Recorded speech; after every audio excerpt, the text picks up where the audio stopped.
Now, you also touched, well, it made me think. The elephant in the room. Sometimes the elephant in the room is this is wrong. And we have to, as corporate citizens, well, as leaders, we have to have the courage to say, this is wrong and we're going to change it now. Now, if we're not in that position of control, and let's face it, we're not all CEOs, we have to have the courage to walk away and say, this situation is wrong. I've presented to organizations in the past that their activity is either unethical or straight out illegal. Sometimes you don't even have the ability to present that, but once or twice I've been in that situation. Now, the only valid response is we'll fix it and we'll start immediately. Any other response, you have to walk away. Otherwise, you're part of the problem. It makes me think actually of social media and how for those that must be on all the time 24/7 for it's a weird place, social media connected us all but also made us very different distance from one another. I see conflict all the time, people that post things that are designed to fight, that there's absolutely no curiosity there. There's no empathy, there's no kindness. There is, I want to engage in a fight. I want to make some trouble. Sometimes I see posts and I read the comments to see how long I can not get angry. So once I get angry, I lose. So I have to get out of there. You can read through and go, well, that's, that's inflammatory. But that's a human being. I wonder what prompts that. Now, I'm no saint. I don't last very long. But I was thinking, we talked about conflict and the opportunities to learn. So we can look at it like rain falling on leaves. Now, sometimes the rain can be hail or snow or it can be a nice, gentle rain. It falls on the leaves.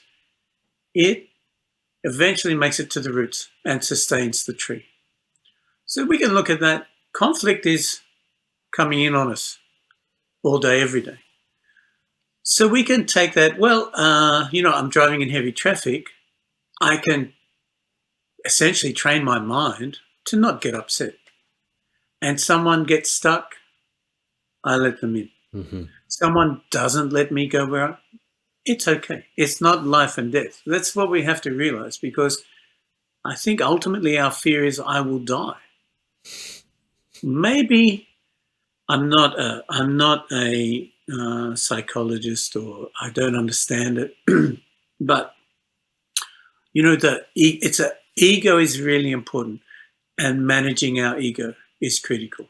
And a lot of martial arts is about learning to manage our own ego. So we have these opportunities. The positive experience of dealing with conflict, and this is where the dojo is really helpful, because it's a safe space where you can learn to fight for your life without risking your life. But that constant exposure, that constant positive exposure. So this is going back to the kindness and compassion. If every time you make a mistake in the dojo, you're beaten down, you're beaten unconscious, is this a positive learning experience? So to train collaboratively, we have to it's not training collusively. We're not doing it for each other, but we're giving each other graduated, increasing levels of challenge. So the more we experience that, the more calmness, the more stability we can experience. So that constant exposure will permeate that positive experience of managing conflict successfully, will permeate our subconscious. And that's what's important. We need that ground of stability, of equanimity, to be able to be curious when in adversity. Anyone can be curious when there's no pressure. can we maintain that curiosity when not everything is going our way? Yes, I'm going to answer that positively. I think the answer for me is yes, and that's because, at least for my system, it doesn't work with everybody, but I sort of developed this habit in the last 5 months coming at the dojo where I know that if I keep my calm and I don't react, and very well, being my sensei, that I don't succeed every time. Far from it.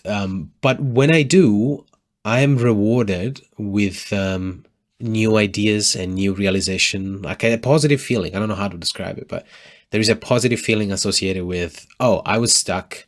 It was weird.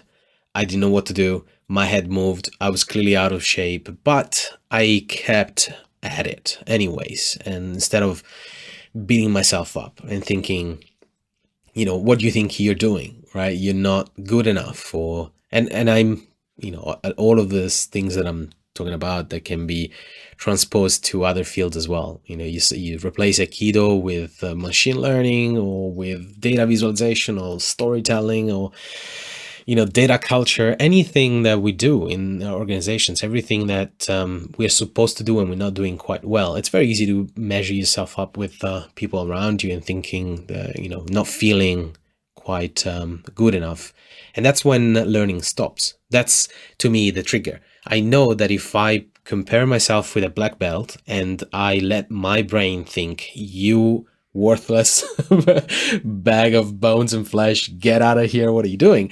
I am not getting that reward. So it's, candy or stick for me, the carrot or the stick, the carrot for me works really effectively. And I wonder, can we create that environment? I've been thinking about this for a while because one of my ideas at Discovering Data is to create an environment very similar to the dojo, the feel that you created in Alexandria. And it's about creating a safe space. Imagine the impact that this can happen if we were able to extend the same principles, the same philosophy to any workplace and bring a bit of I think calm. it's really interesting. So, we talked about social media and that the absolute filth that people say to each other. What's missing is respect. I think there was a time, maybe even less than 100 years ago, where you could reasonably have a good grasp of knowledge. I think now there's so much knowledge that it's ridiculous for anyone to think, oh, I know everything. That I know everything. Of course, we can't know everything, but it's inconceivable now. And the learning environment it's just information exchange. Yeah, I know more about this than you know, but you know more about other things than I know. So it's an exchange, and it's a lack of judgment. It's the absence of judgment. The pandemic has been so interesting, but we've had to, give up that one-on-one thing, which is, most martial arts are predicated on you go to the dojo and you have a physical interaction with another human being. But over the last few years, I've been able to work with people overseas, and we simply video what we're doing and we send it off. It doesn't need to be much because if you've got someone who knows what they're talking about, they don't need to see an hour of me fumbling around trying to do this or that. They can see in 30 seconds. Yeah. This is the most important thing to work on.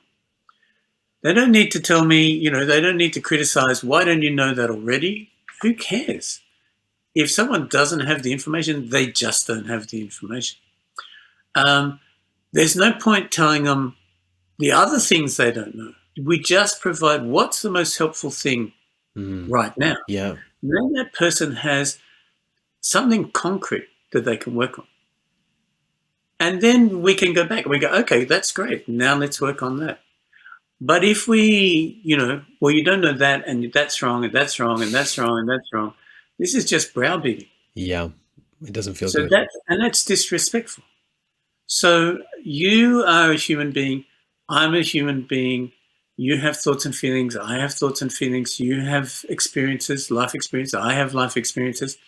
Oh, you don't know how to do that one? Oh, hey, you're not less of a person because you don't have some piece of information.